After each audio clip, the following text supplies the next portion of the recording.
Hello, welcome to 5 Minute Book Reviews. I'm Naomi Craig.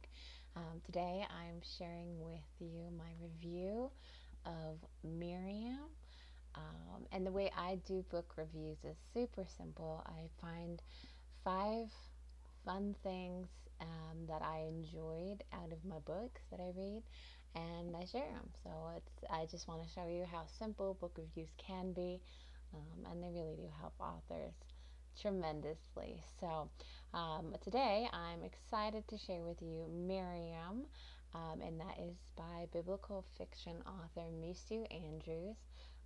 And she does a fabulous job with her research, and all of the characters are so deep and so layered. So this is Miriam, and it is right as the Israelites are being released from slavery in Egypt, and just showing the plagues and the miracles of God from the idea and the concept of um, Miriam's perspective. So it's kind of neat to see, and it is the second in the Treasures of the Nile series. So before this, Pharaoh's daughter is actually Moses' Egyptian mother's perspective. So that's really, really cool to see. So anyway, let me get right into my review of Miriam. All right, number 1.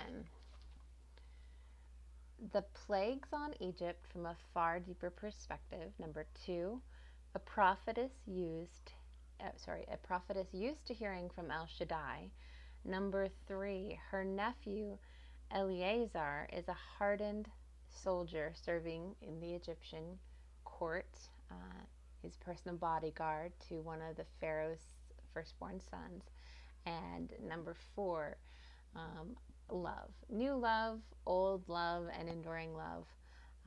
Raging and passionate from the God who created all. So it really is a love story from several different angles, and I liked how that approached it, because it's love from the Creator down to His people, His chosen people. It is love from Eleazar, the nephew, and it's also when Miriam is old, she finds love. So it's super cool, super sweet. And then to top it all off, my quote that I really enjoyed, number 5, faith was a battle. Its battlefield, the mind. Surely this moment would determine victory or defeat in their struggle to trust the God they proclaimed as good. Um, it is really awesome to see like the journey the Israelites went on, because we see in the Bible that the Lord sent Moses and Aaron to rally the Israelites, and then they would all follow out into the wilderness. But this really takes it into, because the Israelites really hadn't known much of God for many years, if you could say that, because they'd been in Egypt for over 400 years, since the time of Joseph. So as you can imagine, people kind of grew apathetic, or they disregarded the God who their fathers knew, um, as is today, right? There's nothing new under the sun, unfortunately. So it was neat to see that, because not only did Moses and Aaron have to win over Pharaoh, as it were, they also had to win over the Israelites in Mesu's retelling.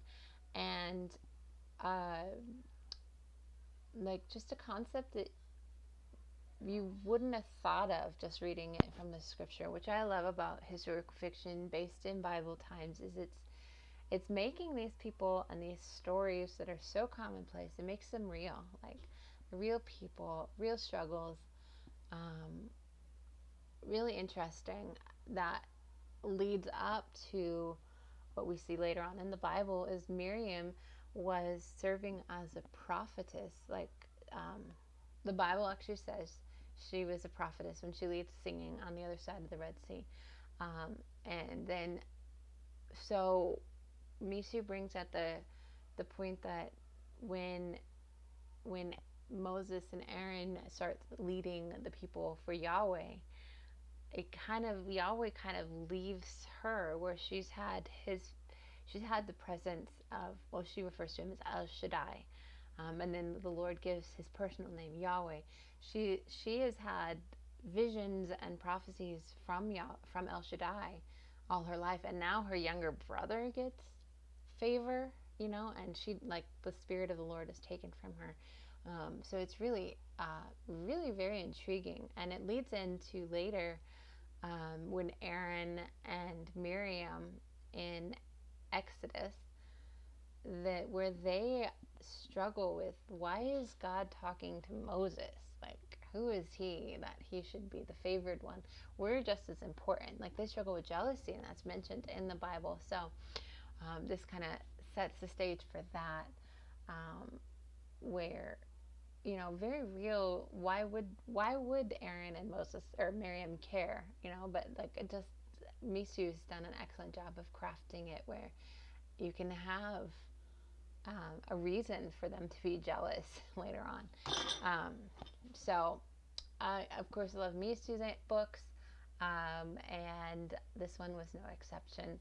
So um, so I am going to type this all out real quickly and post it on Amazon. I'm going to post it on Goodreads and BookBub.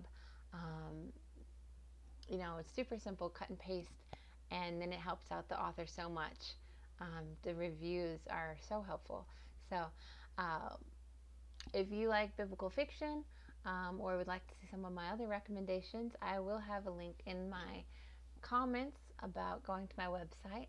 I actually am putting together, it's almost ready to be delivered. I have a biblical fiction novella that will be free to my newsletter subscribers.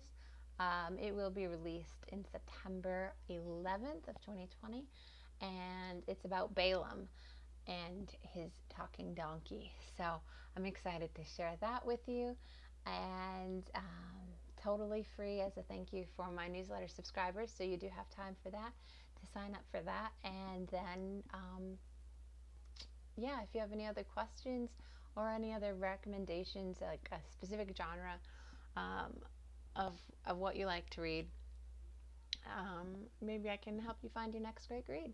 So until next time, I hope you have an excellent book that you are reading, and make sure to leave a review to help out the authors and also the readers who would be interested in reading that as well. So until next time, thanks for tuning in. I'm Naomi Craig.